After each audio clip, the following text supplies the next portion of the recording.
দেখেন ভাই কিপটা কারে কয় এটাকে কিপটা বলা হয়। দেখেন গরুর গোবর এগুলো বেচকে টাকা নেয়। তুমি আমার গরু বাসা কি করতেছ?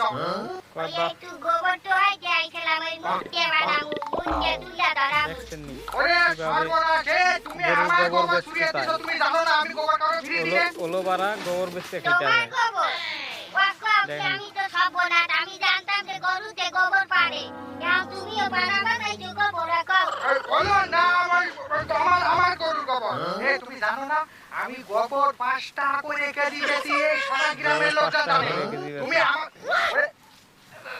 পাঁচটা কোটি গোবর বেচো সব বনাত কয় কি গোবর বেচে মানে এই তো বেচ ফেলা হলো আমার গরুর কি গোবর পাতি কষ্ট হয় না তো ফিরিয়ে দিয়ে দেবো কষ্ট হইবে না তাই কি তুমি যে কিপটা কিপটা গরুর লোমা তোমা খাওয়া বাহাতে গরু কি কষ্ট হইবে না এই গরুর গোবর কি কথাবার্তা ঠিক করে ফিরে বলো দেবে? তুমি আমার গোবর ওই জায়গায়